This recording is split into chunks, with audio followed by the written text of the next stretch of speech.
Welcome to the Transitions Daily podcast. Transitions Daily is an online recovery group that offers a daily distribution of popular recovery resources accompanied by a secret Facebook group for discussion. We hope you enjoy today's readings.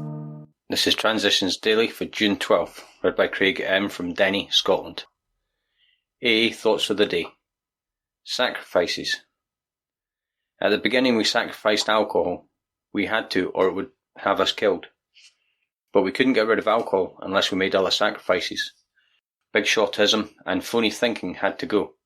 We had to toss self-justification, self-pity and anger right out the window. We had to quit crazy contests for personal prestige and big bank balances. We had to take personal responsibility for our sorry state and quit blaming others for it. Were these sacrifices? Yes, they were. To gain enough humility and self-respect to stay alive at all, we had to give up what really had been our dearest possessions, our ambitions and our illegitimate pride. Bill W., January 1956, 1988, AA Grapevine, The Language of the Heart, page 210. Thought to consider. Sobriety is a journey, not a destination. Acronyms. Yet. You're eligible too. Just for today. Core from the 3 Legacies of Alcoholics Anonymous. On many a day I felt like throwing the book out the window. I was in this anything but spiritual mood on the night when the 12 Steps of Alcoholics Anonymous was written. I was sore and tired clear through. I lay in bed at 182 Clinton Street with pencil in hand and with a tablet of scratch paper on my knee. I could not get my mind on the job, much less put my heart in it. But here was one of those things that had to be done. Slowly, my mind came into some kind of focus. Since Ebby's visit to me in the fall of 1934, we had gradually evolved what we called the word-of-mouth programme. Most of the basic ideas had come from the Oxford groups, William James and Dr. Silkworth. Alcoholics Anonymous comes of age, page 160. Daily Reflections. Forming true partnerships. But it's from our twisted relations with family, friends and society at large that many of us have suffered the most. We have been especially stupid and stubborn about them. The primary fact that we fail to recognise is our total inability to form a true partnership with another human being. From 12 Steps and 12 Traditions, page 53. Can these words apply to me?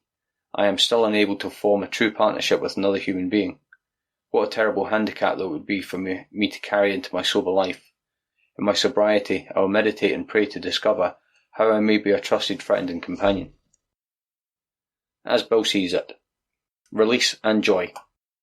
Who can render an account of all the miseries that once were ours, and who can estimate the release and joy that the later years have brought to us? Who can possibly tell the vast consequences of what God's work through AA has already set in motion? And who can penetrate the deeper mysteries of our wholesale deliverance from slavery, a bondage to a most hopeless and fatal obsession which for centuries possessed the minds and bodies of men and women like ourselves? We think cheerfulness and laughter make for us usefulness. Outsiders are sometimes shocked when we burst into merriment over a seemingly tragic experience out of the past. But why shouldn't we laugh? We have recovered, and we have helped others to recover. What greater cause could there be for rejoicing than this? The first part was from AA Comes of Age, pages 40, 45. The second from Alcoholics Anonymous, page 132. Big Book quote. Faith without works was dead, he said, and how appallingly true for the alcoholic. For if an alcoholic failed to perfect and enlarge his spiritual life through work and self-sacrifice for others, he could not survive the certain trials and low spots ahead. If he did not work, he would surely drink again, and if he drank, he would surely die. Then faith would be dead indeed, and with us, it's just like that. It's from Alcoholics Anonymous, 4th edition, Bill's Story, page 14. 24 hours a day. AA Thought for the Day. When we came into AA, we made a tremendous discovery. We found that we were sick persons rather than moral lepers. We were not such odd ducks as we thought we were. We found other people who had the same illness that we had, who had been through the same experiences that we had been through. They had recovered. If they could do it, we could do it. Was hope born in me that day I walked into AA? Meditation for the day. He that heareth these sayings and doeth them is like unto a man who built his house upon a rock, And the rain descended, and the floods came, and the wind blew and beat upon the house, and it fell not, for it was founded upon rock. When your life is built upon obedience to God, and doing His will as you understand it, you will be steadfast and unmovable, even in the midst of storms. The serene, steadfast, unmovable life, the rock home, is laid stone by stone, foundation, walls, and roof, by acts of obedience to the heavenly vision. The daily following of God's guidance and daily doing of His will shall build your house upon a rock. Prayer for the day. I pray that my life be founded upon the rock of faith. I pray that I may be obedient to the heavenly wisdom. That's from Hazeldean Foundation, PO Box 176, Centre City, MN 55012. This is Transitions Daily. My name's Craig, and I'm an alcoholic. We hope you enjoyed today's readings. You can also receive Transitions Daily via email and discuss today's readings in our secret Facebook group.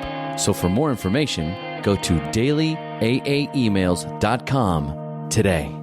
Other than the 24 hours a day reading, unless otherwise specified, all quotes copyright Alcoholics Anonymous World Services, Inc., 1952, 1957, 1967, 1973, 1975, 1976, 1980, 1981, 1984, 1985, 1988, 1990, or 2001.